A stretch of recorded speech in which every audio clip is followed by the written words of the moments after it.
Sir నమస్తే sir. నమస్తే. మంచి తెలుగు పద్యం ఒకటి చెప్పండి సార్. కూరిమిగల దినములలో నేరములన్నడుగలుగ నేరవు, మరి ఆ కూరిమి విరసంబైన నేరములే రోచుచుండు నిక్కము సుమతి. కూరిమిగల దినములలో నేరములన్నడుగలుగ నేరవు. ఇద్దరు అన్యోన్యంగా ఉన్నప్పుడు, స్నేహంగా తిరుగుతూ ఉన్నప్పుడు, చట్టపట్టాలు వేసుకొని తిరిగేటప్పుడు ఎవరేమనుకున్నా అది దోషంగా అనిపించదు, నేరంగా కోపంగా అనుకోరు.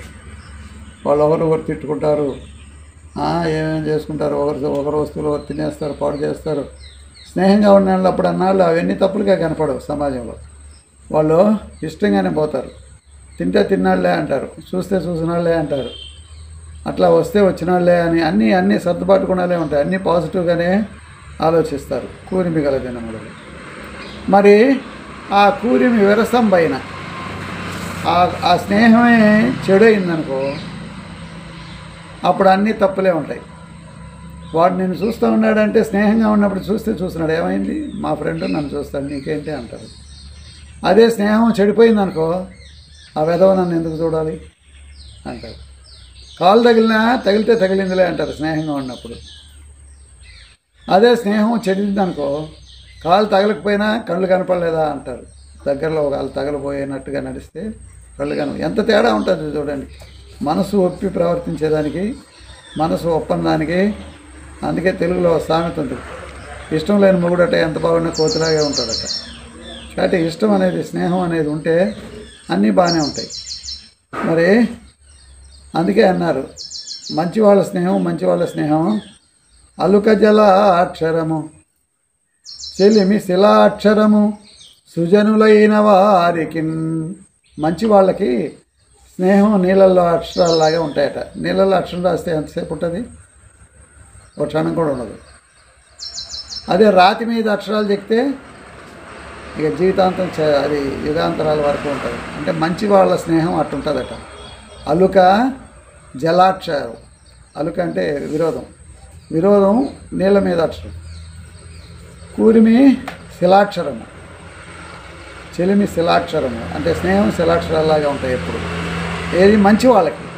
చెడ్డవాళ్ళకి అలుక శిలాక్షరము, చెలిమి జలాక్షరము.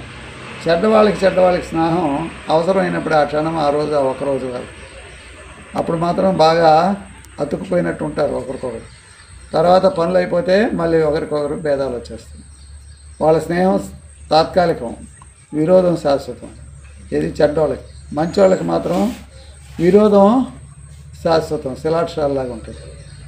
స్నేహం శిలాక్షరాల్లాగా ఉంటాయి, విరోధం మాత్రం నీటి మీద అక్షరాల్లాగా ఉంటాయి. అది మంచి వాళ్ళకి చెడ్డవాళ్ళకి తేడా అదనమాట. అలాగే కూరిమి గల దినములలో నేరములు ఎన్నడూ కలిగనేరు. మనకు స్నేహంగా ఉంటే మన భూమిలో ఒక మూర వాడు ఉన్నా, వాడి భూమిలో ఒక మూర దూరం మంది ఉన్నా, లేదు మన ఇంటి ముందు నుంచి వాడు నడుస్తున్నా, వాళ్ళ ఇంటి మీద నుంచి మనం నడుస్తున్నా ఏమి ఇబ్బంది ఉండదు. అదే తేడా వచ్చిందనుకో, నా చోట్ల నుంచి నడవద్దు, ఈ దారి నుంచి పోవద్దు, అన్నీ తగులే, చూడండి సమాజం ఎంత తేడా ఉంటుందో స్నేహానికి విరోధానికి తేడా. కాబట్టి వాడికి తుమ్ము వచ్చినప్పుడు నన్ను చూసే తుమ్మినాడని, వాడికి ఏదైనా దగ్గు వస్తే కూడా నన్ను చూసే దగ్గి కాకరించి ఉమ్మినాడని, ఇలాంటి భేదాలన్నీ పడుతూ ఉంటారనమాట. ఏ ఆవునో కోడినో దోలినా కూడా నన్ను చూస్తే దాన్ని తిట్టినాడని, దాన్ని దోలినాడని, ఇలాంటివన్నీ ఉంటాయి. తప్పులే కనిపిస్తాయి. మళ్ళీ మంచి అనేది కనపడదు విరోధం అయితే. అదే మంచితనం ఉంటే ఏం చేసినా అది తప్పే అనిపేరు. కాబట్టి పోరు నష్టం, పొందు లాభం. ఇతరులతో స్నేహంగా విరోధంగా ఉండేది ఎప్పుడూ నష్టమే. పొందు అంటే స్నేహం, లాభం. కాబట్టి పొందు కలిసిమెలిసి ఉండేది ఎప్పుడూ లాభం. మానవుడు అనేక సార్లు పుట్టడు, ఒకసారి పుట్టాడు. కాబట్టి సమాజంలో ప్రతి ఒక్కరితో మంచిగా ఉండేది నేర్చుకోవాలి, ప్రతి ఒక్కరిని పలకరించేది నేర్చుకోవాలి. ప్రతి ఒక్కరిని మనం మంచివాడైతే పలకరి, ఇంకా మంచివాడైతే 2 రోజులు మాట్లాడు, ఇంకా మంచివాడైతే మీ ఇంటికి పిలిచి ఒకరోజు అన్నం పెట్టు, నువ్వు వాళ్ళ ఇంటికి పోయి తిను. కానీ ఎంత చెడ్డవాడైనా కానీ పలకరింపు అనేది, ఏమబ్బాయి బాగుండవా, ఏంటి, నమస్తే, ఏదో ఒక మాట, ఎటు వెళ్తానో ఒక మాట వరకే.